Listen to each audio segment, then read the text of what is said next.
In Mark chapter 7, we're told that Jesus purified all foods. What exactly does that mean? Was Jesus doing away with the Old Testament? Welcome back to Digging Deeper, where we visit with prominent New Testament scholars about important issues in the Gospel of Mark. I'm Carl Cosart, the writer and host of Reliving Mark, Discovering Jesus in Israel. Well, over the last 4 episodes of Digging Deeper, we've looked at the Gospel of Mark in a more general, overall sense. But in these next 4 episodes, we're going to look more deeply at one particular passage, and a really interesting passage. Mark chapter 7, where Jesus, we're told, purifies all foods. This passage is of particular interest to us because it comes as a response to issues of ritual purity that we've talked about in Reliving Mark. We've seen that the Essenes and the Pharisees and certainly the priests were all concerned with the issue of ritual purity. And we've even seen evidence of that in the remains of their ritual bathing baths, the mikvaot, that we've seen at Qumran, we've seen in Gamla, and we've seen in Jerusalem. So to help us with this difficult passage, I've invited Dr. Eike Mueller, who is one of the foremost experts on this particular passage, to be our teacher. Dr. Mueller is a New Testament professor. He teaches at the Adventist International Institute of Advanced Studies in the Philippines. So Dr. Mueller, thank you for joining us here for Digging Deeper and for doing that halfway around the world.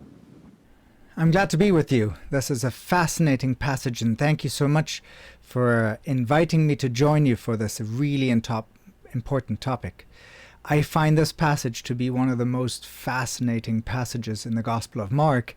It comes at such a climactic shift in Jesus' ministry, and there's a lot to uncover. I think we've often not taken the time because we've looked at very specific issues to see what Jesus is actually doing, and it's a brilliant piece of storytelling that we have here from Mark.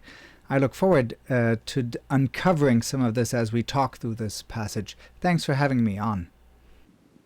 So perhaps it might be helpful for us to look at this passage first in an overall sense.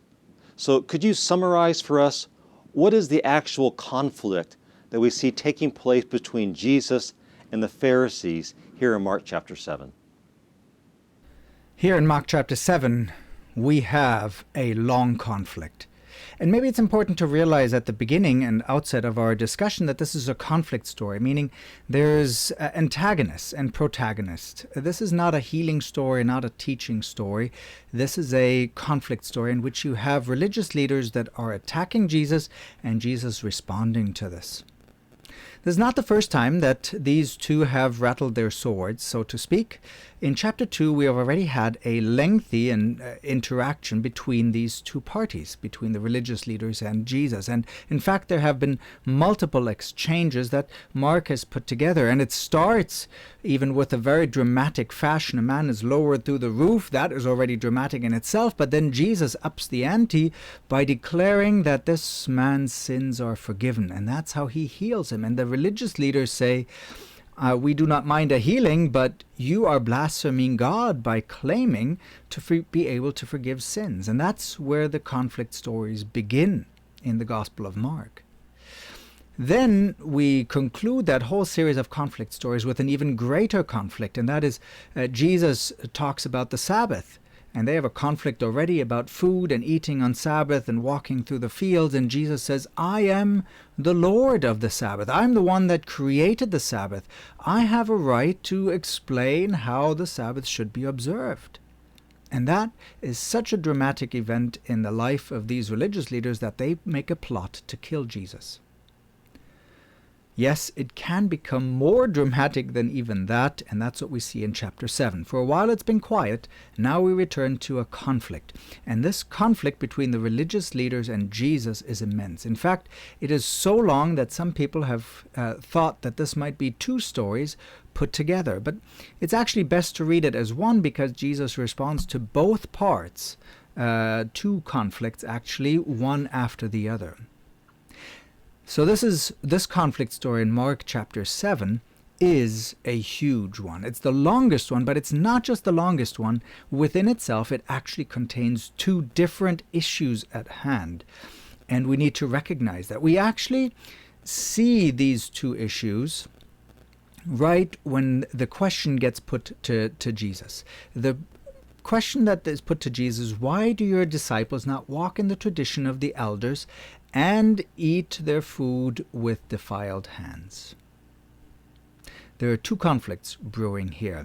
And this is a wonderful way of structuring, actually, for Mark, because he's introduced in this story not just two conflicts, but two groups of people. The first is the Pharisees. We've already seen them in chapter 2, but now we add there are scribes, and these have now banded together. These two groups have come together, and in fact these are scribes from Jerusalem. This weighs heavy on the story that in the opening verse, Jerusalem has come to Galilee.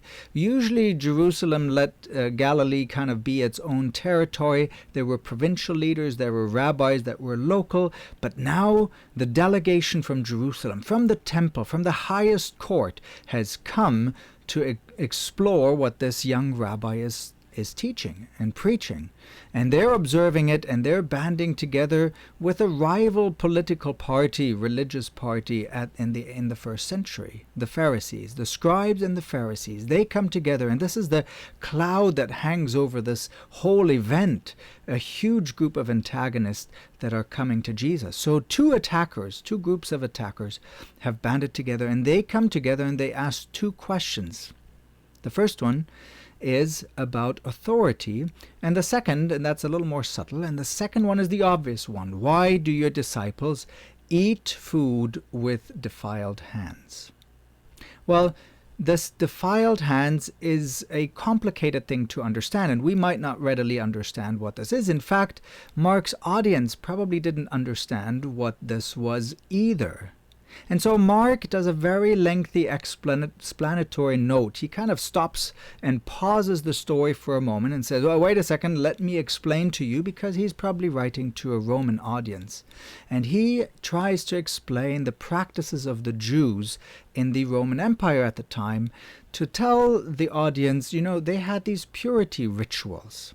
What are these purity rituals? Well, this included, if you came back from the marketplace, you washed everything that you came in contact with, that you touched. This included pots and pans, and in fact, Mark even says, even beds, anything you would sit on as well, because the religious people, the Jews, considered that if you had become defiled in the marketplace, you could transfer that defilement to objects as well. So Mark says they baptized, they literally immersed all these items that they came in contact with to cleanse them.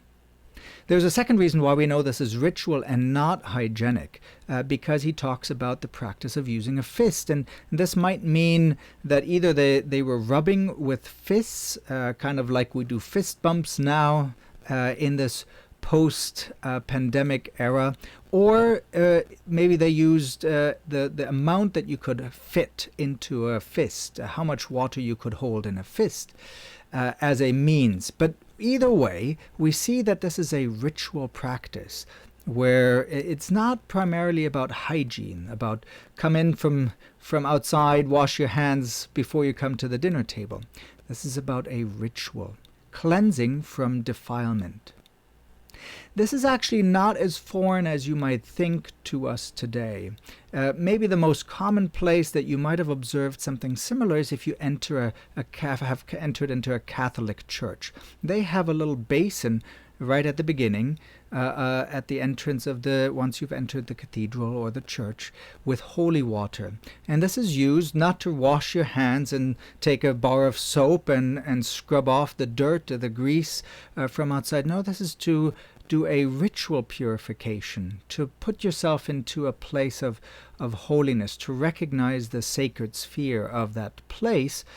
And so you make the sign of the cross as a Catholic with this water as a sign of purifying yourself. So we even today still carry over some of these practices today. The second issue is even more interesting. And it's actually the issue, the conflict, that Jesus picks up first.